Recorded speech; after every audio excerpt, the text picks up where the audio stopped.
Hi, I'm doctor Durga Kalyani, chief dermatologist, Keha skin and hair clinic, Hyderabad. ఈరోజు మనం acanthosis nigricans అంటే ఏంటో తెలుసుకుందాం.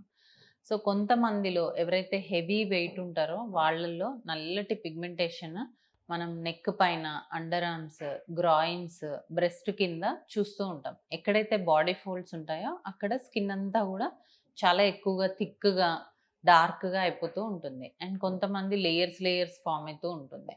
సో దీన్ని ఎకాంతోసిస్ నైగ్రికెన్స్ అంటారు. ఈ ఎకాంతోసిస్ నైగ్రికెన్స్ అసలు ఎందుకు వస్తుందంటే ఎవరైతే ఒబేస్ ఉంటారో, థైరాయిడ్ ఉన్న వాళ్ళలో, పీసీఓడి ఉన్న వాళ్ళలో, ఇన్సులిన్ రెసిస్టెన్స్ ఉన్న వాళ్ళలో ఈ ఒబెసిటీ తర్వాత ఎకాంతోసిస్ నైగ్రికెన్స్ అనేది ఉంటుంది. పిల్లల్లో గూడా ఎవరైతే ఎక్కువ వెయిట్ ఉంటారో వాళ్ళల్లో ఈ కండిషన్ మనం చూస్తూ ఉంటాం.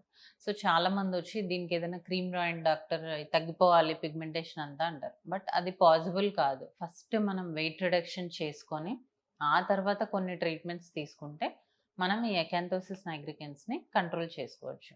ఫస్ట్ దీంట్లో చేసుకోవాల్సింది లైఫ్ స్టైల్ చేంజెస్. మనం తీసుకునే ఫుడ్ కానీ అంటే ఎక్కువ కార్బ్స్ కాకుండా ప్రోటీన్ రిచ్ ఫుడ్ తీసుకోవడము, షుగర్స్ తగ్గించడము, ఇట్లాంటివి చేయడం వల్ల వెయిట్ లాస్ అవుతది. స్కిన్ గూడా చాలా బెటర్ అవుతది.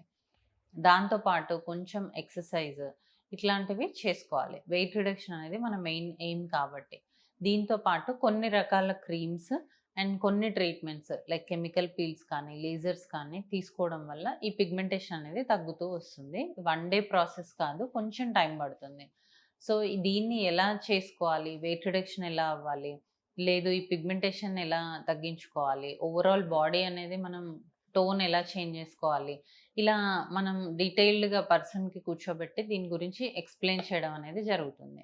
సో ఇలా అన్నీ చేస్తే గనక మనం ఈ ఎకాంతోసిస్ నైగ్రికెన్స్ నుంచి బయటపడొచ్చు. సో మీకు దీని గురించి ఏదైనా డౌట్స్ ఉంటే ప్లీజ్ కాంటాక్ట్ అస్.